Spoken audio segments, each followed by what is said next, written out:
Hello दोस्तों, बंधुओं और नौजवान साथियों, नमस्कार। सुबह के शाम तक के कुछ शरीर के लिए खान पीन, रहन सहन और बातचीत, वो सब चीज़ों का ध्यान में रखना है।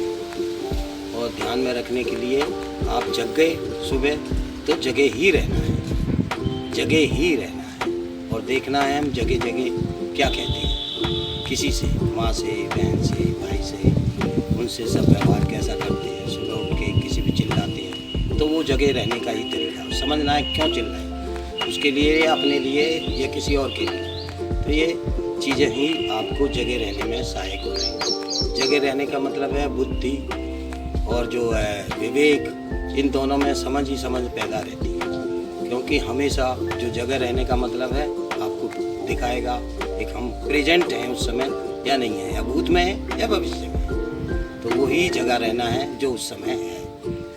अब मैं आपको सुबह से शाम का अपने अनुभव के अनुसार दिनचर्या बताता हूँ। सुबह उठते हैं, आप जग गए, जग के आप कोई घूमने जाता है, नौजवान है, कोई बूढ़े हैं, वो घर पे ही रहते हैं, कुछ बच्चे हैं दौड़ने भी जाते हैं। तो आप जैसे भी बाहर जा रहे हैं जाइए, और वहाँ कोई पेड़ पौधा है, जैसे शीशम का है, बेरी का है, अमरूद का है, बेल पत्थर का है, इन सब में से एक एक दो दो पत्ते आप खा लिए।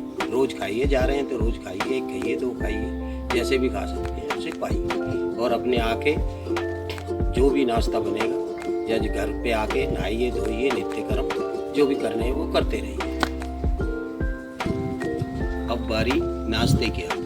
नाश्ते के मालिक हमारी माँ बहनें होती हैं, जो किचन की ही मालिक होती हैं, और वही आपको सही किस्म का नाश्ता बना के दे सकती हैं, जिससे कि आप पूरे दिन संतुलित रहें, हष्ट-पुष्ट रहें और मौज करें। इसलिए मैं अपनी माँ बहनों से निवेदन करता हूँ कि वो हर रोज़ खाने में गेहूँ का ही सेवन ना करवाएं। उसके साथ किसी दिन धनिया, अदरक, प्याज, लहसुन आटे में मिलाएं, बच्चों को सुबह नाश्ता करवाएं रोटी बना के। और या फिर कोई सब्जी मिला लें मिक्सी में करके, या वैसे कूट पीट करके, या काट पीट करके, तो कोई जी आटे में मिलाएं और अपने बच्चों को खिलाएं।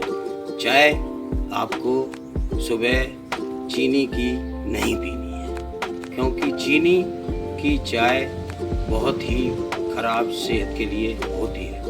थोड़ा सा मैं आपको एक सुनाता हूँ, 50 साल पुरानी एक बड़े बूढ़ों की जो मैंने सुनी है वो सुनाता हूँ। वो क्या है, आज से 50 साल पहले ही चीनी का शायद उत्पादन चालू हुआ, और उस समय चीनी मेरे अपने समझ से 1 रुपये 20 पैसे किलो थी। और आज चीनी कितनी बढ़ रही है। और हमारे जो बड़े बूढ़े थे वो कहते थे, ओ बेटा ओ चीनी मत खाइयो, नहीं तो हड्ड गल जाएंगे।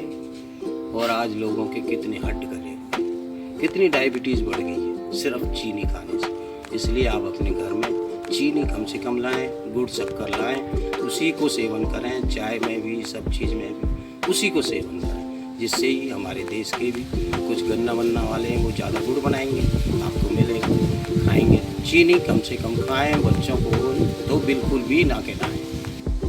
अब बारी दोपहर की, यानी मतलब लंच की।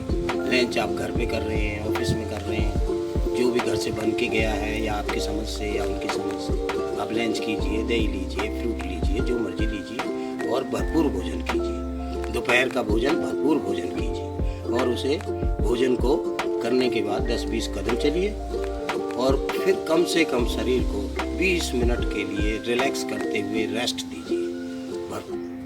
जितना हो सके अपने खाने को बड़ी समझ से धीरे धीरे तरीके से चबाते हुए खाइए, समय दीजिए उसमें, और उसको ध्यान करिए कि ये सब्जी आ रही है हमसे, ये रोटी आ रही है, ये हमसे कितनी जुड़ी हुई हैं प्राकृतिक से, कहाँ कहाँ से बन के आ रही है। थोड़ा ध्यान दीजिए उस पर भी, और हम कहाँ कहाँ जुड़े हुए हैं, ये ध्यान रखते हुए अपने भोजन को कंप्लीट करके और शरीर को रेस्ट जरूर दीजिए। ये दोपहर हो गया आपका। अब अपने काम पे जो जाते हैं करते हैं ऑफिस में वो करिए, शाम होएगी फिर घर पहुँचिए।